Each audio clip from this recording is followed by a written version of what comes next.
Hello everyone. Last time कल की class में अपन ने पढ़ा था कैथोड किरण प्रयोग।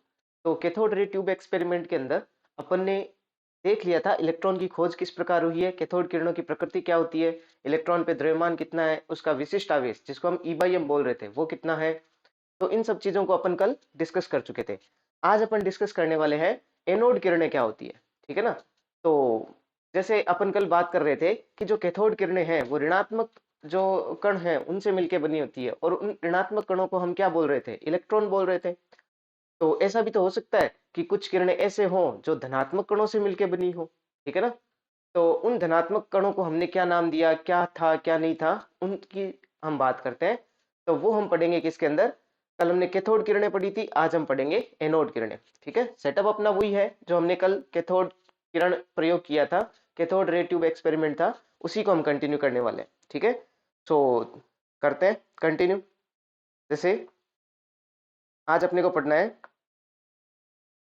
केनाल केनाल रे एक्सपेरिमेंट।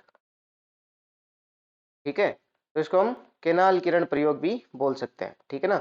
इससे किसकी खोज हुई थी, एनोड किरणों की खोज हुई थी। इसको हम क्या बोल देते हैं, पॉजिटिव पॉजिटिव रे भी बोल देते हैं। ठीक है। पॉजिटिव रे भी बोल देते हैं। ठीक है। तो हम बात करते हैं नेक्स्ट इसके अंदर। तो सेटअप क्या था, कल वाला ही सेटअप था। क्या कल का सेटअप था, हमने हमने कल क्या लिया था, एक ट्यूब लिया था इस टाइप से। फिर हमने यहाँ पे एक निर्वात नलिका लगाई थी,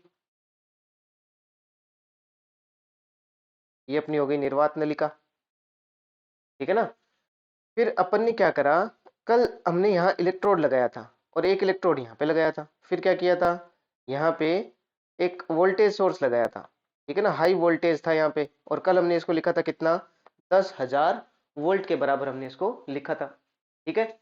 अब आज हम क्या करने वाले हैं, आज हम थोड़ा सा इसके अंदर चेंज करेंगे। ठीक है।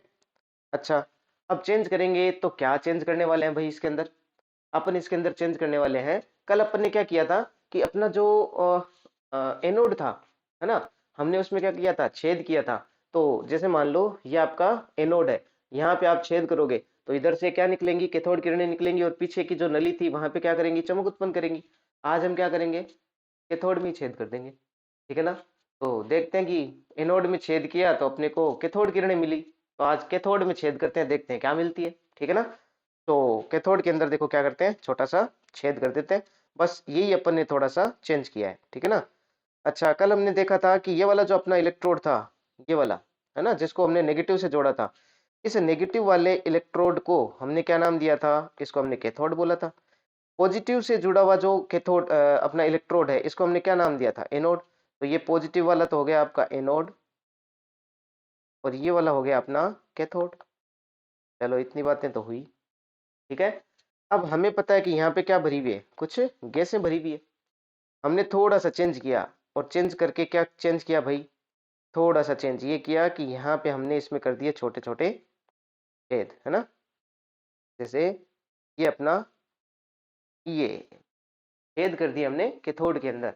तो जैसे ही हमने कैथोड में छेद किए, क्या हुआ, जैसे यहाँ से क्या होने लगी, कैथोड किरणें निकलने लगी। अब की बार क्या हुआ, यहाँ से पीछे से क्या होने लगा, कलर चेंज होने लगा। ठीक है ना। ये जो ट्यूब थी, है ना, ये कैसे होने लगी, रेड होने लग गई यहाँ से। ठीक है ना, रेड से शो करते हैं, रेड होने लग गई।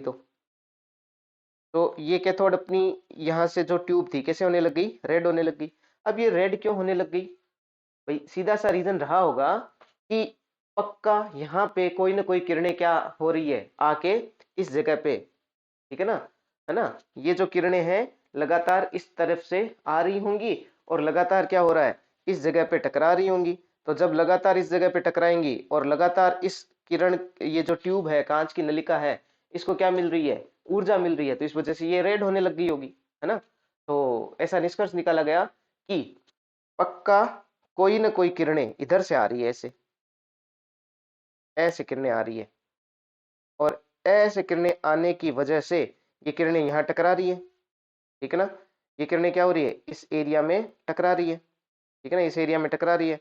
और इस एरिया में टकराने की वजह से ये वाला पार्ट कैसा होता जा रहा है, रेड हॉट होता जा रहा है, ठीक है ना। तो फिर ऐसा बोला गया कि अगर किरणें इस साइड से आ रही है ना, किरणें यहाँ से आ रही है इसकी तरफ, इधर जा रही है किरणें, तो पक्का ही क्या हो रहा है, पक्का ही ये किरणें कहाँ से निकल रही होगी, ये किरणें एनोड से निकल रही होगी। बट ऐसा नहीं था। तो फिर क्या था भाई, हमें पता है कि इस ट्यूब के अंदर यहाँ पे क्या भरी हुई है, यहाँ पे गैसें भरी हुई है, हम सब जानते हैं, ठीक है ना। तो जब यहाँ पे गैसें भरी हुई है, तो गैसें हैं वो किसकी मिलके बनी होती है, परमाणुओं से मिलके बनी होती है। इसका मतलब अपन एक डायग्राम कुछ ऐसा बनाए क्या कि यहाँ पे क्या है, कोई परमाणु है, ठीक है, ये कोई परमाणु है। ये जो परमाणु है यहां से जैसे ही क्या होता है, कैथोड किरणें निकलती है, ध्यान देना बहुत इंपॉर्टेंट चीज है। यहां से क्या हो रही थी, केनाल किरणें निकल रही, कैथोड किरणें निकल रही थी, ठीक है ना, और जाके इस गैस के अणु के ऊपर क्या कर रही थी, टकरा रही थी। जैसे ही क्या होगा, केनाल किरणें उस गैस के अणु पे जाके टकराएगी, केनाल किरणें अपनी ऊर्जा किसको देगी, अपनी ऊर्जा देगी उस परमाणु को। अब उस परमाणु को ऊर्जा देगी तो ऊर्जा मिलेगी किसको, इलेक्ट्रॉन को, और इलेक्ट्रॉन क्या होगा, ऊर्जा ग्रहण करके क्या आ जाएगा, परमाणु से बाहर आ जाएगा।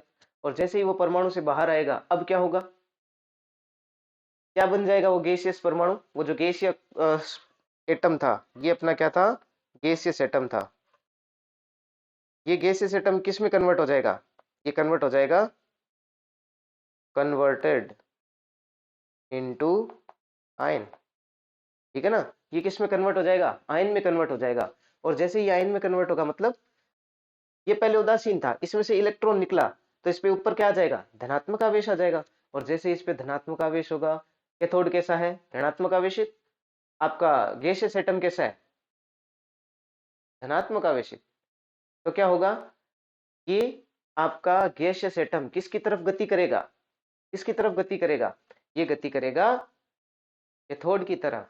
और जैसे ही ये कैथोड की तरफ गति करेगा, क्या होंगे, किरणें बनी कि नहीं, बहुत सारे गैसेस एटम थे, बहुत सारे गैसेस एटम क्या करेंगे, ऐसे तैरते हुए जाएंगे, ठीक है ना, ऐसे क्या होंगे, कैथोड की तरफ जाएंगे। और जैसे ही कैथोड की तरफ जाएंगे, इनकी एक बीम बन जाएगी, नहीं बन जाएगी।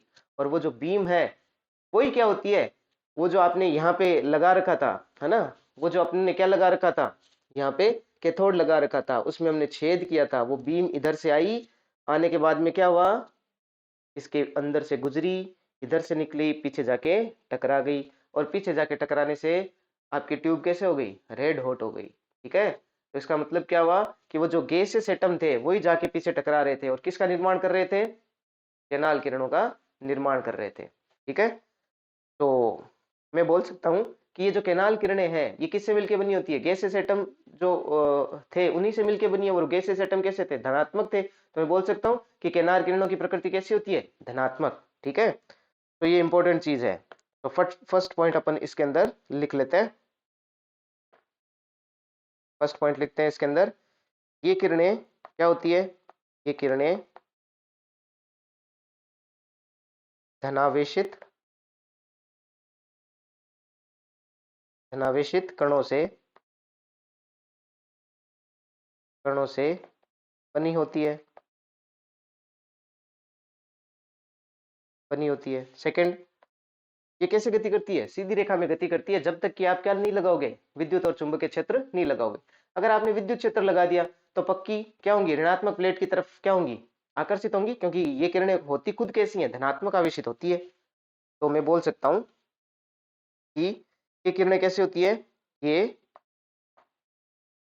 सीधी रेखा में सीधी रेखा में गति करती है,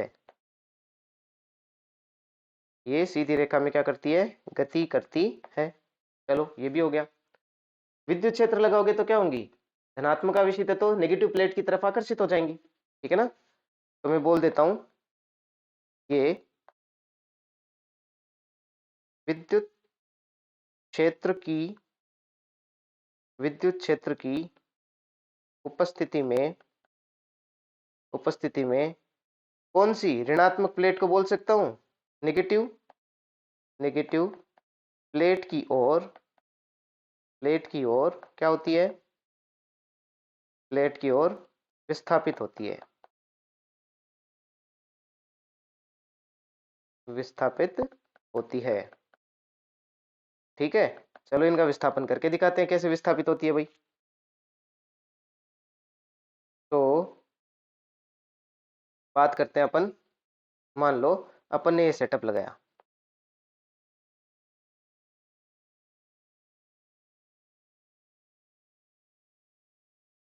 यहाँ पे सक्सेशन पंप लगा के निर्वात कर दिया, और यहाँ पे अपन ने कैसा लिया, ये छिद्रित अपने कैथोड लिया।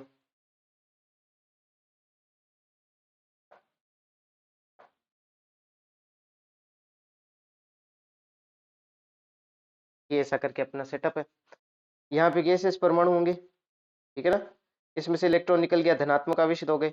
मान लो यहाँ पे भी कोई होगा, है ना, तो ये क्या करेंगे, ये नेगेटिव प्लेट है, ये कैसी है, पॉजिटिव प्लेट है, ये नेगेटिव प्लेट की तरफ क्या होंगे, अट्रैक्ट होंगे, ठीक है ना, नेगेटिव प्लेट की तरफ अट्रैक्ट होंगे, तो इसमें से गुजर के जाके यहाँ टकराएंगे, ठीक है ना। यहाँ तक तो सही था, ठीक है, यहाँ तक तो अपने को पता है ऐसा होगा। लेकिन अब क्या होगा, जैसे ही आपने क्या करा, यहाँ पे विद्युत क्षेत्र लगा दिया, ठीक है, मान लो यहाँ नेगेटिव प्लेट लगाते हो, मान लो यहाँ पॉजिटिव लगा देते हैं, यहाँ पे हम नेगेटिव लगा देते हैं, ठीक है। तो अब क्या होगा, ये किरणें ऐसे जाने वाली थी, लेकिन अब देखो ये किरण जैसे ही कहाँ पहुंचेंगी, यहाँ पहुंचेंगी, अब क्या होगा, विद्युत क्षेत्र में पहुंचने पे ये ऋणात्मक प्लेट की ओर क्या होगी, आकर्षित होगी। तो अब की बार क्या होगा, जो ट्यूब थी वो यहाँ से रेड होने लग जाएगी, ठीक है ना। तो ट्यूब यहाँ से रेड होने लगी, इसका मतलब हमें समझ में आया कि जैसे ही आप विद्युत क्षेत्र लगाते हो, क्या होता है कि जो एनोड किरणें है वो ऋणात्मक प्लेट की ओर क्या हो जाती है, विचलित हो जाती है या विस्थापित हो जाती है, ठीक है। तो ये सब कुछ चीजें थी किसके बारे में, ये सब चीजें थी अपने केनाल रेज के बारे में, ठीक है ना। अच्छा, कल अपन ने देखा था कि जो कैथोड किरणें हैं उनकी प्रकृति धातु का जो इलेक्ट्रोड बना उस पर डिपेंड नहीं करती, साथ में जो ट्यूब है उसके अंदर भरी हुई गैस पे भी डिपेंड नहीं करती। लेकिन केनाल किरणें तो गैसीय एटम ही तो होते हैं, है ना, आयनीकृत गैसीय एटम ही तो होते हैं। तो इन गैस की प्रकृति पर निर्भर करेगी ही करेगी। अगर आपने हाइड्रोजन ले रखी है तो वहां से इलेक्ट्रॉन निकलेगा तो क्या होंगे, वो गैसेस एटम किसके होंगे, H+ के होंगे। हीलियम ले रखा है तो किसके होंगे, He+2 के होंगे, ठीक है ना। तो वहां भरी हुई गैस कौन सी है उसकी प्रकृति पे एनोड किरणों की प्रकृति निर्भर करती है, लेकिन कैथोड किरणों की नहीं करती है। तो ये इंपॉर्टेंट बात है, ये और लिख लेते हैं, फोर्थ पॉइंट लिख लेते हैं। फोर्थ पॉइंट है, इनकी प्रकृति किस पे डिपेंड करती है, एनोड की धातु पर निर्भर नहीं करके, धातु पर निर्भर निर्भर न करके नली में भरी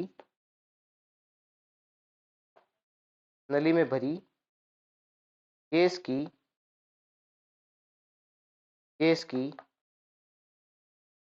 प्रकृति पर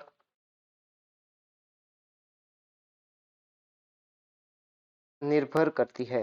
नली में भरी गैस की प्रकृति पर क्या करती है, निर्भर करती है। समझ आ गई इतनी बात। चलो मान लो, ठीक है ना, मान लो अब पूरा सिस्टम क्या होता है ना, एक बार थोड़ा सा और ढंग से अपन देख लेते हैं, ठीक है ना। देखो वो सेटअप क्या था, वो कुछ ऐसा था, ठीक है। मैं बार बार निर्वात पंप वाला सिस्टम नहीं बना रहा हूँ, चलो बना देते हैं भाई, कितनी बार ही बनाए।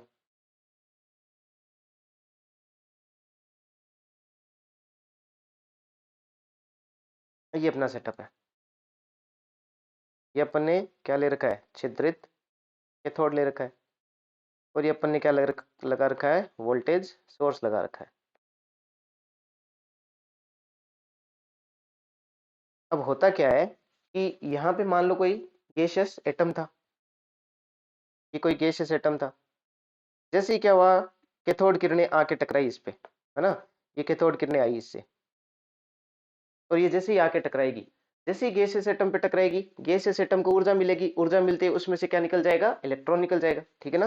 गैसीय परमाणु से इलेक्ट्रॉन निकलेगा, तो ये जो गैसियस परमाणु था, है ना, गैसीय परमाणु था, ये किस में कन्वर्ट हो जाएगा, G+ में कन्वर्ट हो जाएगा, और साथ में क्या होगा, एक इलेक्ट्रॉन बाहर निकल जाएगा, ठीक है ना। ये जो G+ है, अब ये G+ धनात्मक है तो ऋणात्मक प्लेट की ओर क्या होगा, आकर्षित होगा, और किसकी तरफ, कैथोड की तरफ गति करेगा, ठीक है ना। तो ये जो गति करते हैं तो एक बीम सी बन जाती है बहुत सारे गैसीय परमाणुओं के एक साथ चलने से, ठीक है ना। इसी को हम क्या बोल देते हैं, इसी को हम केनाल रे बोल देते हैं, ठीक है ना, केनाल रे बोल देते हैं। और ये केनाल रे किससे बनी होती है, धनावेशित, ये बनी होती है धनावेशित, धनावेशित गैसीय, गैसीय परमाणु से, धनावेशित गैसीय परमाणु से बनी होती है, ठीक है। तो ये बातें थी किसके बारे में, केनाल किरणों के बारे में। अगर मान लो ये जो आपने गैस भरी है यहाँ पे, ये ये गैस आपने भरी है, मान लो ये क्या हो, अगर ये हाइड्रोजन हो, तो देखो मैं ऐसा बोल सकता हूं, अगर ये क्या हो, हाइड्रोजन हो तो क्या होगा, लिख देते हैं, यदि नली में भरी गैस कौन सी हो, हाइड्रोजन हो, कौन सी हो, हाइड्रोजन हो, तो क्या होगा, ठीक है। तो देखो क्या होता है, बात करते हैं। इलेक्ट्रॉन क्या होगा, ये अपना इलेक्ट्रॉन, इलेक्ट्रॉन क्या होगा, आके इस हाइड्रोजन के ऊपर टकराएगा, ठीक है, ठीक है ना। तो ये क्या होंगे, हाइड्रोजन, हाइड्रोजन का कोई, हाइड्रोजन गैस है तो हाइड्रोजन का अणु होगा, वो कैसे ऐसे टूटेगा, किसमें, H प्लस, H प्लस, है ना। मैं ऐसे समास विश्वास बंद विखंडन नहीं कर रहा हूँ, जनरली समझने के लिए बोल रहे हैं, ठीक है ना। अब ये जो हाइड्रोजन का क्या है आपके पास में परमाणु, इसके ऊपर क्या गिरेगा, इलेक्ट्रॉन जैसे ही आएगा ये इसको कन्वर्ट कर देगा किसके अंदर, H प्लस में, ठीक है। ये जो H प्लस होता है ना, ये क्या करेगा, इधर गति करेगा किसकी तरफ, कैथोड की तरफ, और क्या बना देगा, ये क्या बना देगा, इसको हम क्या बोल देंगे, केनाल रे बोल देंगे, ठीक है ना, केनाल किरण बोल देंगे। और ये जो H प्लस है इसको हम क्या बोलते हैं, प्रोटॉन, क्या बोलते हैं, प्रोटॉन। तो इस तरीके से ये इसकी डिस्कवरी हुई थी प्रोटॉन की, ठीक है ना। तो जो हाइड्रोजन है उसमें से H प्लस हाइड्रोजन है उसको अगर आप H प्लस में कन्वर्ट कर देते हो, मतलब उसमें से एक इलेक्ट्रॉन निकाल देते हो, तो पीछे बचा हुआ जो स्पीशी है उसको हम क्या बोलते हैं, प्रोटॉन बोलते हैं, ठीक है ना। चलो, तो कुछ इंपॉर्टेंट बातें हैं प्रोटॉन के बारे में, वो अपन लिख लेते हैं, नोट पॉइंट लिखते हैं कुछ, ठीक है। क्या भाई, हम बात कर रहे हैं किसके बारे में, हम बात कर रहे हैं प्रोटॉन के बारे में, प्रोटॉन के बारे में बात कर रहे हैं। तो जैसे हमने इलेक्ट्रॉन का आवेश देखा था, इलेक्ट्रॉन के ऊपर द्रव्यमान देखा था, इलेक्ट्रॉन के ऊपर E/m देखा था, है ना, वो सब चीजें यहाँ पे भी अपन देखेंगे, है ना। इलेक्ट्रॉन को नाम किसने दिया था, स्टोनी ने दिया था, खोज किसने करी थी, थॉमसन ने करी थी, वैसे ही हम इसके बारे में बात कर रहे हैं, ठीक है। तो ये जो प्रोटॉन नाम है, ठीक है ना, प्रोटॉन नाम किसने दिया, नाम दिया था रदरफोर्ड ने, किसने दिया था, रदरफोर्ड, इसने दिया था।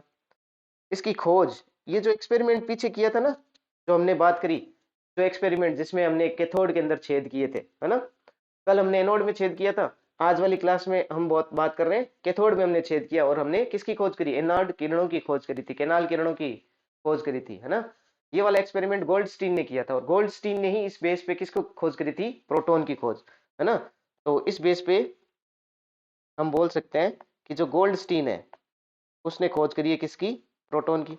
अच्छा, प्रोटॉन के ऊपर अगर हम आवेश की बात करें, ठीक है ना, आवेश की बात अगर हम करते हैं, चार्ज की बात करते हैं, ये कितना होता है, ये इलेक्ट्रॉन के आवेश के बराबर ही होता है, लेकिन इलेक्ट्रॉन पे आवेश कितना होता है, -1.6 गुणा 10⁻−19 कूलम, यहाँ पे प्लस का होता है, ठीक है ना। तो मैं क्या बोल सकता हूँ, आवेश होता है +1.6 इंटू 10⁻⁻19 कूलम। चलो ये भी हो गया। अगर मैं इनके द्रव्यमान की बात करता हूँ, प्रोटॉन के द्रव्यमान की बात करता हूँ, तो कल हमने बात करी थी, प्रोटॉन है वो क्या होता है, इलेक्ट्रॉन की तुलना में 1836 गुना क्या होता है, भारी होता है। तो इसका द्रव्यमान कितना होता है, ये अपने को याद रखना है डायरेक्ट, 1.67 इंटू 10⁻⁻27 किलोग्राम, ठीक है, 1.67 गुणा 10⁻⁻27 किलोग्राम होता है, ठीक है।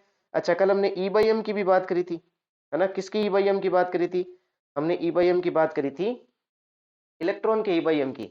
आज हम बात करेंगे किसकी, प्रोटॉन के E/m की बात करेंगे। तो यहाँ पे जो E/m है वो कितना होता है, वो होता है 9.58 गुणा 10⁻7, ऊपर E है तो आ जाएगा यहाँ कूलाम पर किलोग्राम, ठीक है।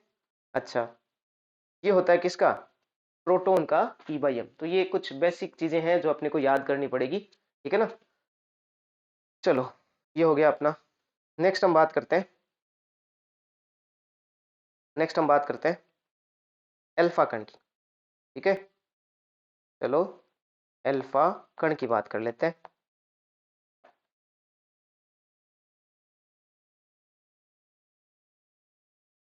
अब अल्फा कण के लिए बोलते किसको है? देखो, जो हीलियम होता है ना, उसमें से आप क्या करो, 2 इलेक्ट्रॉन को निकाल दो, है ना, तो पीछे जो स्पीसी बच जाएगी वो क्या होता है? अल्फा कण होता है। ठीक है ना, ऐसे लिखते हैं उसको, He+2। ठीक है ना, ये क्या होता है? अल्फा कण, मतलब हीलियम में से 2 इलेक्ट्रॉन आपने निकाल दिए, ये आपका अल्फा कण। ठीक है ना, अब इसके ऊपर आवेश कितना होगा? अल्फा कण के ऊपर आवेश, अब अपने को पता है इसके ऊपर आवेश का मान होगा,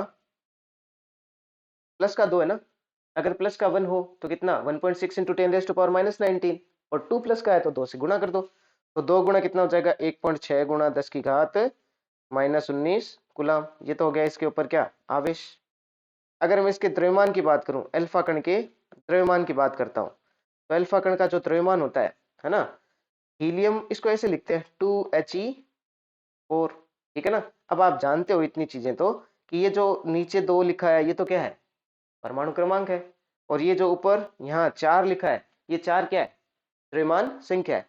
मतलब हीलियम जो अल्फा कण है उसकी द्रव्यमान संख्या कितनी होती है? 4। इसका मतलब इसका द्रव्यमान होगा कितना? 4 AMU। फिर हम बात करते हैं इसके अंदर E/m की, E/m ऑफ अल्फा पार्टिकल, मतलब विशिष्ट आवेश किसका? अल्फा कण का विशिष्ट आवेश। वो कितना भाई? अल्फा कण का विशिष्ट आवेश ये होता है 2/4, 1.6 गुणा 10⁻⁻19 अपॉन 1.67 गुणा 10⁻⁻27, ऐसा करके। अच्छा, ऐसा हुआ क्यों? देखो, ऊपर आपको क्या रखना है? आवेश रखना है, और नीचे आपको क्या रखना है? द्रव्यमान। आवेश किसका रखना है? आप E/m ज्ञात कर रहे हो, तो ऊपर आवेश रखेंगे किसका? अल्फा कण का। तो अल्फा कण का जो आवेश होता है वो क्या होता है? He+2। मतलब 2 को गुणा करोगे आप किससे? +1 चार्ज से। +1 चार्ज कितना होता है? 1.6 गुणा 10⁻⁻19।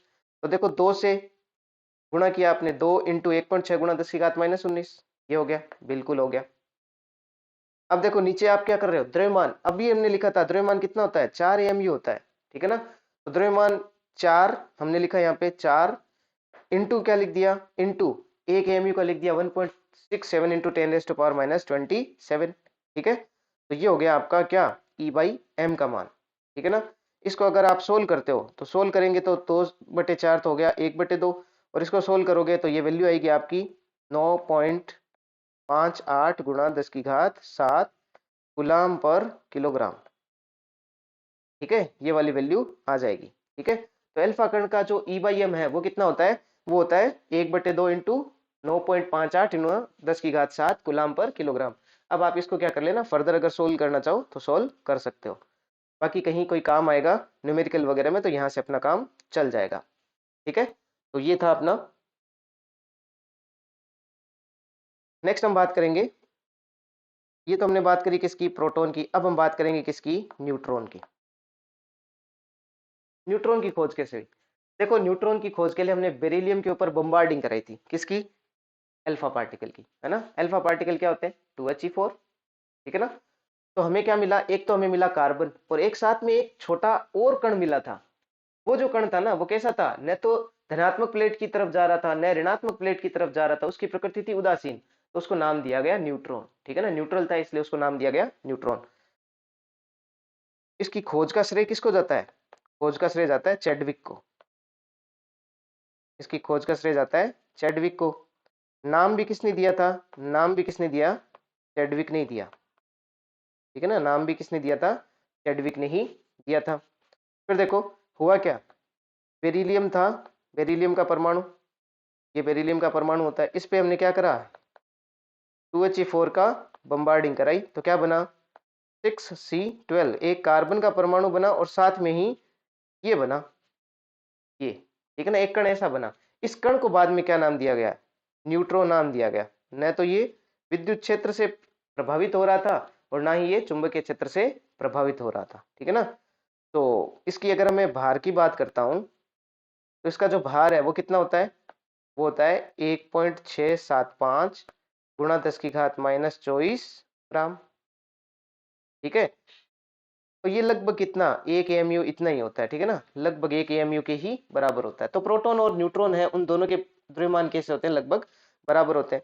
आवेश तो हर कोई बता देगा, आवेश कितना होता है, आवेश तो न्यूट्रल है, कुछ नहीं होता है, जीरो होता है। ठीक है ना, तो ये थी किसके बारे में बातें, न्यूट्रॉन के बारे में बातें। ठीक है, अब अपन एक छोटा सा और टॉपिक पढ़ते हैं। वो टॉपिक है इलेक्ट्रॉन, प्रोटॉन और किसकी, न्यूट्रॉन की संख्या ज्ञात करना, संख्या ज्ञात करना, ये अपन पढ़ते हैं।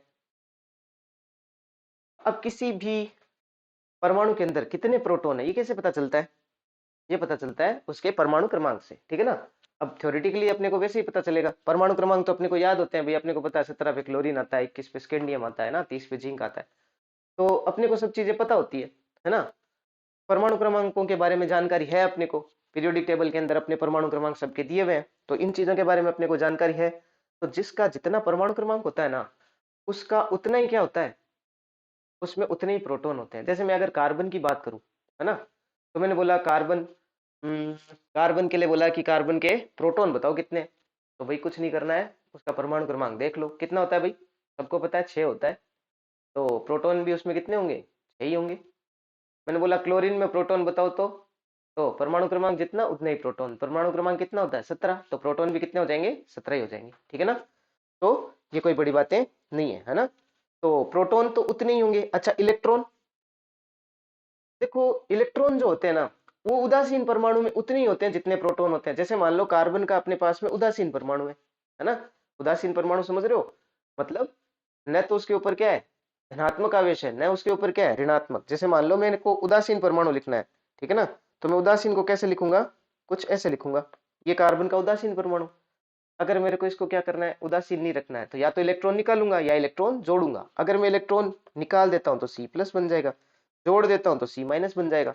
तो ये तो क्या बन गए, आयंस बन गए। ठीक है, और ये क्या है, उदासीन है। ये सब चीजें तो आप जानते हो, है ना। तो कुल मिलाकर बात ये है कि उदासीन परमाणु के अंदर जितने प्रोटॉन होते हैं ना, उतने क्या होते हैं उसमें इलेक्ट्रॉन होते हैं।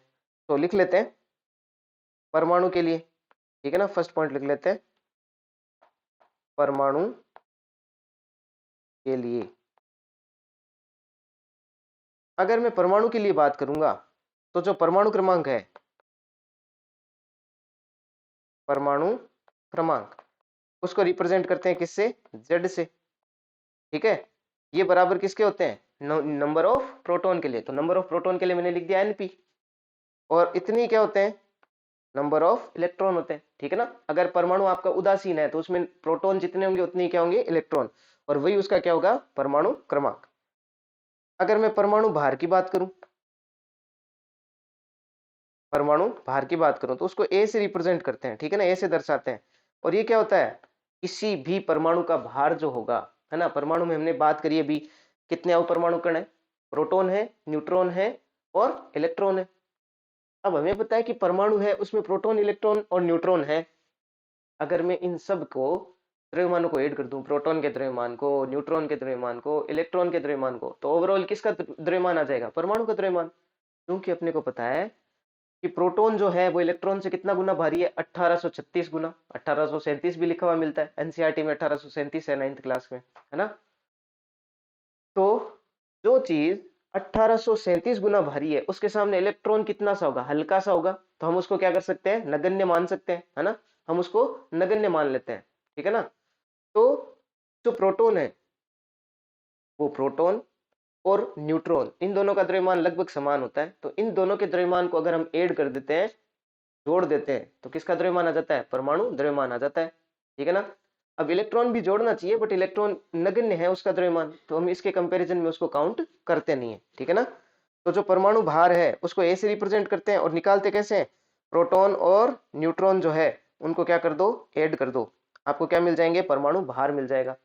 अब आप बोलोगे न्यूट्रॉन निकालना है तो कैसे निकाले, अरे कुछ नहीं है, सिंपल है, नंबर ऑफ न्यूट्रॉन निकालने हैं तो क्या कर दो तुम, A माइनस क्या कर दो, जेड कर दो। जेड क्या होता है? जेड होता है परमाणु क्रमांक। क्या होता है?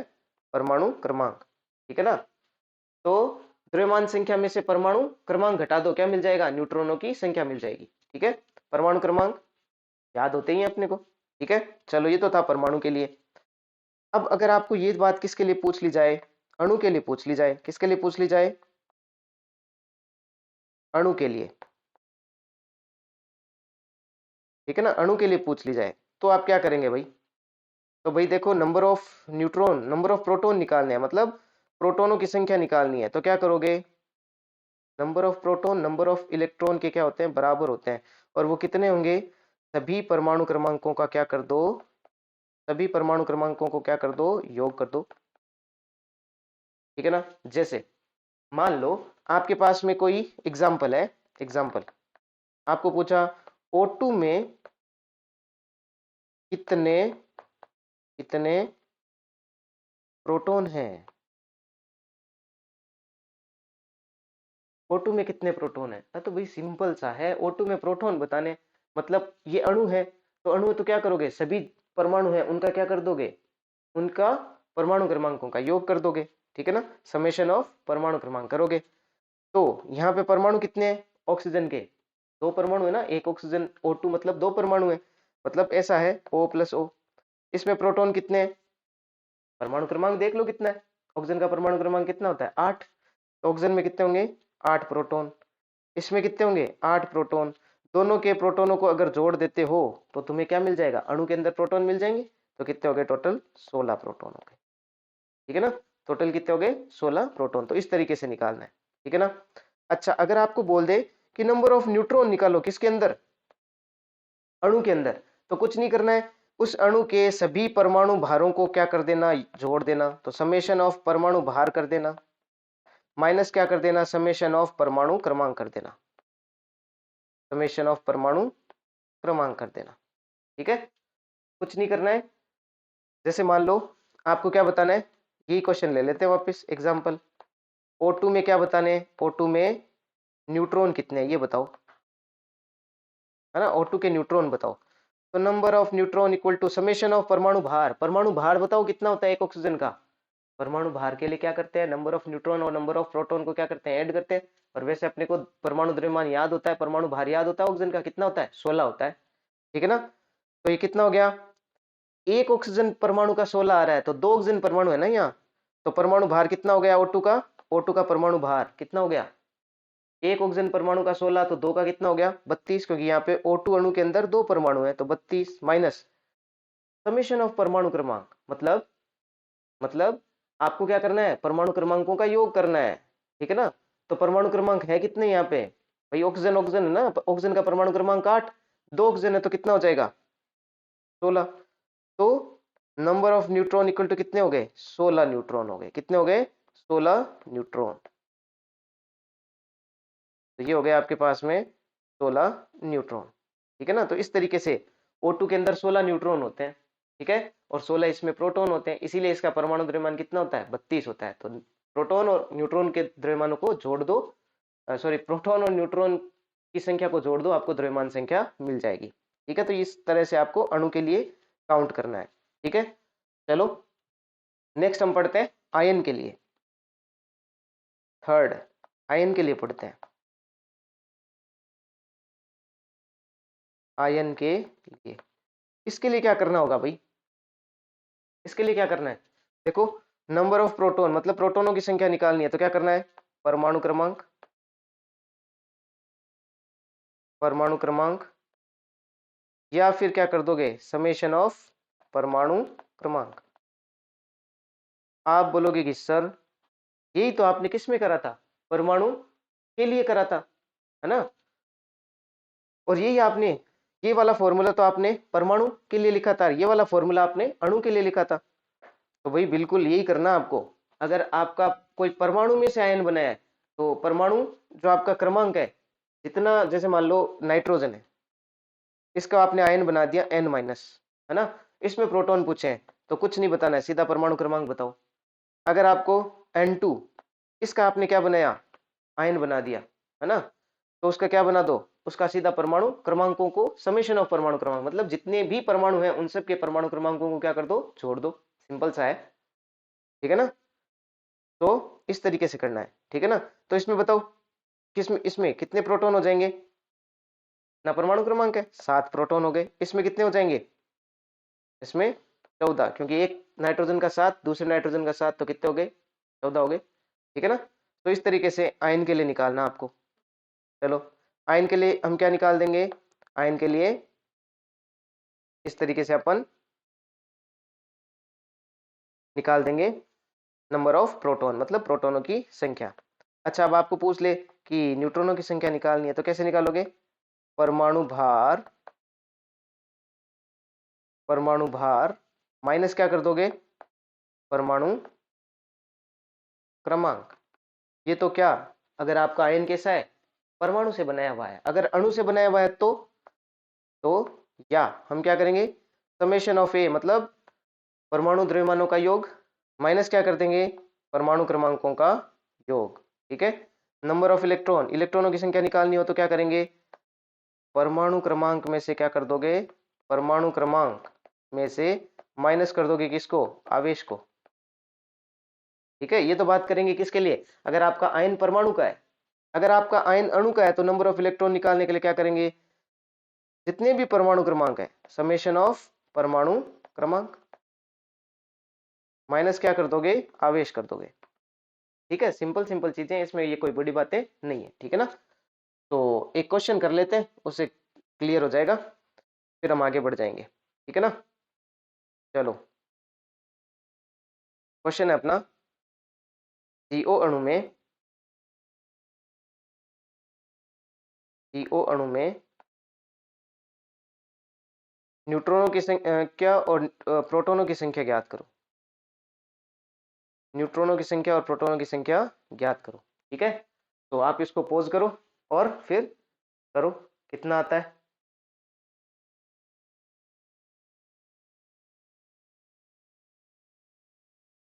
हो गया सोल्व। देखो इस क्वेश्चन को अपन क्या कर सकते हैं, थोड़ा सा जो फॉर्मूले लिखे थे उनसे तो कर ही सकते हैं, नो डाउट कर ही सकते हैं, पर थोड़ा सा कॉमन सेंस यूज करेंगे तो भी हो जाएंगे, है ना। सिंपल सा है, क्या आपको सीओ अणु दे रखा है, इसका मतलब इसमें दो परमाणु है, कौन कौन सा, कार्बन है और ऑक्सीजन है। देखो लिख लेते हैं, एक तो है कार्बन, एक तो आपका कार्बन और दूसरा क्या है, ऑक्सीजन।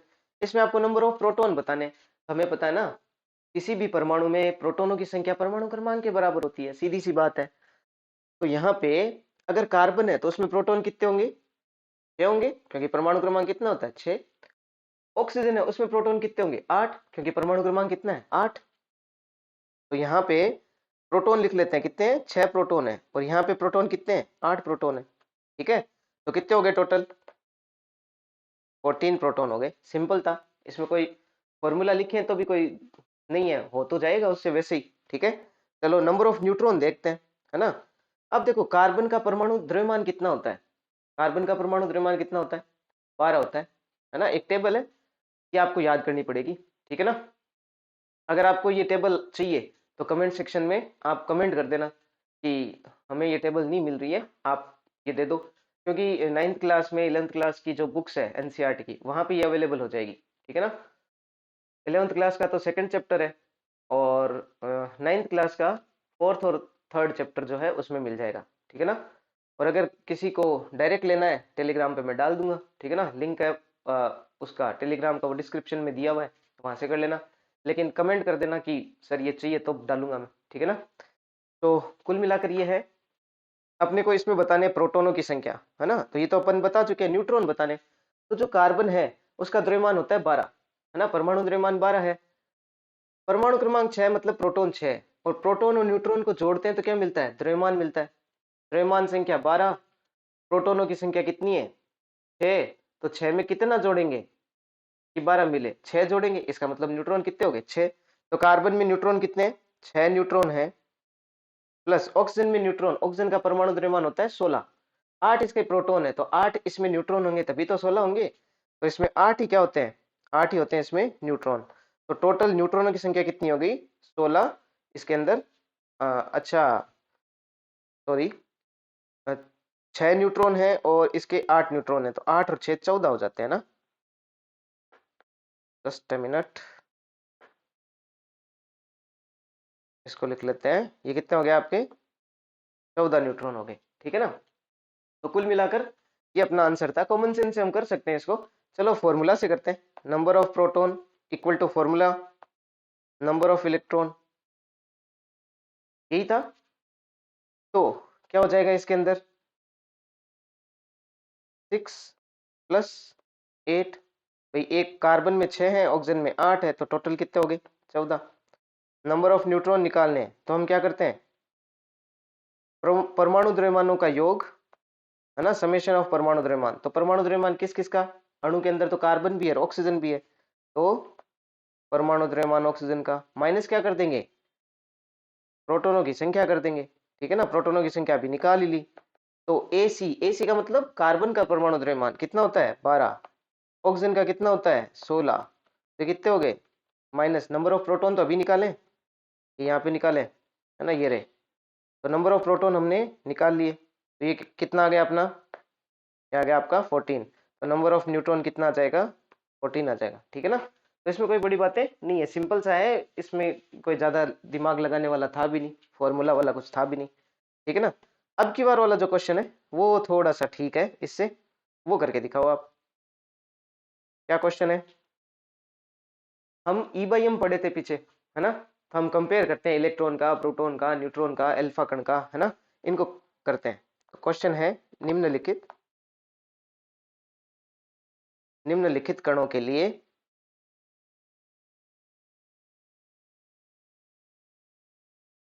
निम्नलिखित कणों के विशिष्ट आवेश का सही क्रम होगा, ये अपने को बताना है, ठीक है ना। अब ये कण कौन कौन से हैं? चलो ऑप्शन देता हूं मैं 4 आपको, है ना। 4 ऑप्शन आपके पास में: इलेक्ट्रॉन, प्रोटॉन, न्यूट्रॉन, अल्फा कण। क्या ये क्रम होगा क्या? या अल्फा कण, प्रोटॉन, इलेक्ट्रॉन, न्यूट्रॉन, ये ऑर्डर होगा? या फिर अल्फा कण, न्यूट्रॉन, प्रोटॉन, इलेक्ट्रॉन, ये ऑर्डर होगा? या फिर इलेक्ट्रॉन, प्रोटॉन, अल्फा कण या न्यूट्रॉन, ये ऑर्डर होगा? बताओ भाई क्या ऑर्डर होगा? ठीक है, पॉज करो और सॉल्व करके बताओ। चलो अपन सॉल्व करते हैं, इसके सॉल्यूशन को देखते हैं। देखो सबसे पहले हम ई बाई एम इलेक्ट्रॉन का निकालते हैं। इलेक्ट्रॉन, तो इलेक्ट्रॉन के ई बाई एम को निकालते हैं, है ना। इलेक्ट्रॉन के लिए हम ऐसा लिखते हैं ना, इलेक्ट्रॉन के लिए ई बाई एम बराबर हम ऐसा लिखते थे ना, इलेक्ट्रॉन का आवेश कितना माना? 1, है ना, यूनिट चार्ज मान लेते हैं। वैसे 1.6 गुणा 10 की घात माइनस 19 कूलम होता है, हम उसका कितना मान ले? यूनिट चार्ज मान ले, मतलब 1 मान लेते हैं, अपॉन द्रव्यमान। इससे ये कितना गुना? 1836 गुना हल्का होता है, तो हमने कल लिखा था 1/1836, है ना। तो ये कितना आ गया? 1836 ऊपर जाएगा तो कितना हो गया? 1836। तो ई बाई एम इलेक्ट्रॉन का कितना है? 1836, ठीक है। फिर हम यही बात करते हैं किससे? प्रोटॉन से, ठीक है ना। प्रोटॉन को ऐसे लिखते हैं 1h1।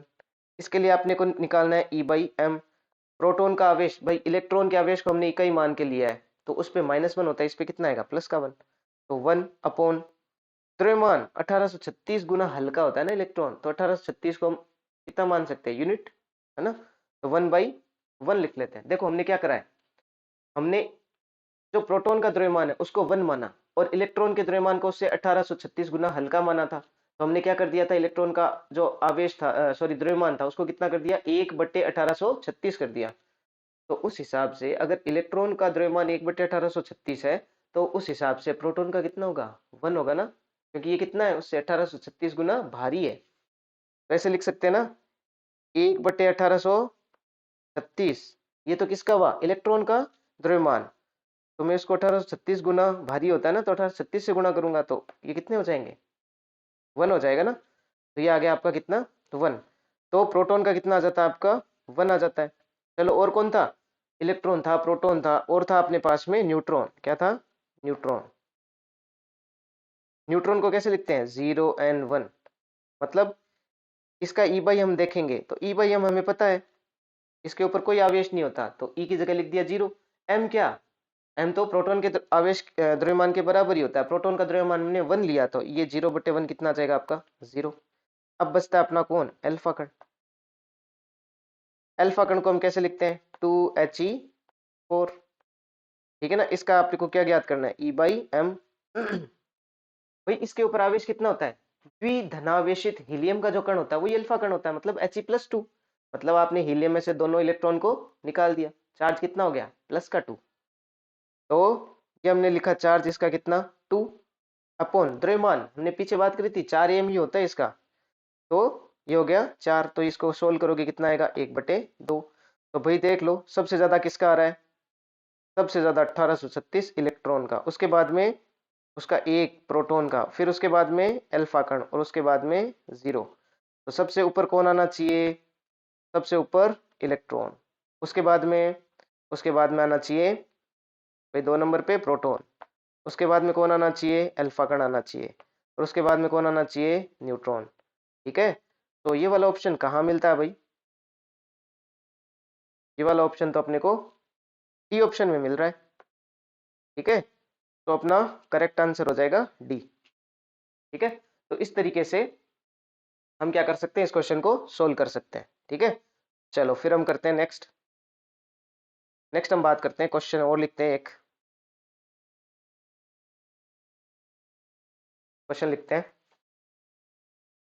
निम्न स्पीशीज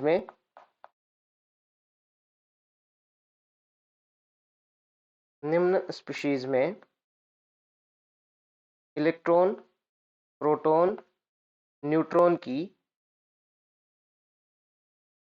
संख्या ज्ञात कीजिए। ये क्वेश्चन करते हैं। ठीक है ना। अब ये किसके अंदर करते हैं भाई? किसमें ज्ञात करना है? सबसे पहले फर्स्ट हम ज्ञात करते हैं सोडियम में। सेकंड हम ज्ञात करेंगे एजाइड आयन के अंदर, है ना। N3- को हम क्या बोलते हैं? एजाइड बोल देते हैं। चलो इसमें ज्ञात करते हैं। तो भाई सॉल्यूशन करते हैं इसका, है ना। तो सोडियम के अंदर तो हो ही जाएगा। अपने को सबसे अंदर सबसे पहले प्रोटॉन की संख्या कर लेते हैं। भाई प्रोटॉन, सोडियम तो यहाँ पे परमाणु है, तो परमाणु के लिए क्या होगा? जितना परमाणु क्रमांक उतना ही उसमें प्रोटॉन। सोडियम का परमाणु क्रमांक कितना होता है? सोडियम का परमाणु क्रमांक कितना होता है? 11। तो प्रोटॉन भी कितने? 11। प्रोटॉन के बराबरी क्या होते हैं? इलेक्ट्रॉन। ये उदासीन है ना, देखो इसके ऊपर कोई आवेश प्लस माइनस नहीं लगाया, मतलब कैसा है? उदासीन। तो number of proton, number of electron क्या होते हैं? बराबर। प्रोटॉन इलेक्ट्रॉन की संख्या बराबर कितनी आ जाएगी? 11। न्यूट्रॉन निकालने, तो न्यूट्रॉन निकालते हैं तो क्या करते हैं? न्यूट्रॉन निकालते हैं तो हमने एक फॉर्मूला पढ़ा था अभी। क्या पढ़ा था? कि ए बराबर क्या होता है? Number of proton plus number of neutron. तो ए अपने को पता है ना, सोडियम का ए मतलब परमाणु द्रव्यमान, सोडियम का 23 होता है ना। कुछ सिलेक्टेड है उनको अपने को याद रखने की जरूरत है। तो कितना? 23 इक्वल टू प्रोटॉन अभी निकाल लिए 11। ये नंबर ऑफ न्यूट्रॉन कितने आ जाएंगे भाई? Number of neutron equal to कितना हो गया? 23 - 11। तो 23 - 11 कितना होता है? ठीक है ना। ये हो गया आपका 12। तो ये आंसर हो गया आपका 12।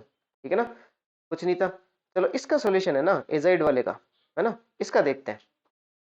ये क्या है भाई? N3, मतलब इसमें 3 तो नाइट्रोजन के परमाणु है। ठीक है ना। और ऊपर से क्या लगा हुआ है? ऊपर से लगा हुआ है इसके ऊपर माइनस चार्ज, मतलब ये कोई अणु था, इसमें से आपने क्या कर दिया? एक इलेक्ट्रॉन को ऐड कर दिया एक्स्ट्रा, है ना। एक्स्ट्रा ऐड कर दिया तो ये क्या बन गया? आयन बन गया। तो इस आयन के लिए हमने फॉर्मूला लिखा था, नंबर ऑफ प्रोटॉन का फॉर्मूला क्या लिखा था? समेशन ऑफ परमाणु क्रमांक, मतलब जितने भी इसके अंदर अणु में परमाणु है, या इस आयन में जितने भी परमाणु है, उन सब परमाणु को क्या कर दो? जोड़ दो, उनके परमाणु क्रमांकों को जोड़ दो। ठीक है। तो नंबर ऑफ प्रोटॉन तो सीधा हो गया। नाइट्रोजन कितने हैं? 3। एक नाइट्रोजन में प्रोटॉन कितने? 7, क्योंकि परमाणु क्रमांक 7 होता है। तो 7 कितने हो गए? 21। तो आंसर आ गया आपका कितना? 21। तो ये तो हो गया आपके क्या? प्रोटॉन। अब आपको इसमें से क्या निकालने हैं? Number of electron. तो इलेक्ट्रॉन निकालने के लिए क्या करते थे? समेशन ऑफ जेड, मतलब परमाणु क्रमांकों का योग, माइनस क्या निकाल देते हैं? माइनस आवेश, मतलब चार्ज कर देते थे। तो समेशन ऑफ जेड, भाई जेड बताओ कितना है, जेड मतलब परमाणु क्रमांकों का योग, n3 माइनस, तीन ही परमाणु है, तीनों के परमाणु क्रमांकों को क्या कर दो, ऐड कर दो, तीनों के परमाणु क्रमांक ऐड करोगे तो 7 7 7 कितने हो गए, 21, सिंपल है 21 माइनस आवेश कितना है, n3 माइनस मतलब माइनस का 1 आवेश है, तो ये कितने हो गए भाई, 22 हो गए टोटल, है ना, माइनस का 21 माइनस 1 है ना, -21 माइनस माइनस 1 तो कितना हो गया, माइनस माइनस प्लस, तो कितना हो गया ये टोटल 22। तो ये आपका क्या हो गया, n3 माइनस के अंदर प्रोटॉन न्यूट्रॉन की संख्या हो गई, ठीक है, सॉरी इलेक्ट्रॉन की संख्या हो गई, प्रोटॉन की संख्या हो गई, ठीक है ना। न्यूट्रॉन करना है, चलो न्यूट्रॉन भी कर लेते हैं, नंबर ऑफ न्यूट्रॉन। तो नंबर ऑफ न्यूट्रॉन के लिए क्या करेंगे, समेशन ऑफ परमाणु द्रव्यमान माइनस समेशन ऑफ परमाणु क्रमांक। परमाणु द्रव्यमानों का योग अभी अपन ने निकालते हैं। परमाणु द्रव्यमान कितना है इसके अंदर, न्यूट्रॉन प्रोटॉनों की संख्या का योग, एक नाइट्रोजन का 14 होता है, ठीक है ना, यहाँ पे कितने हैं 3, तो ये कितना हो जाएगा 42। तो ये हो गया आपका समेशन ऑफ, ये हो गए टोटल हो गया आपका, एक सेकेंड,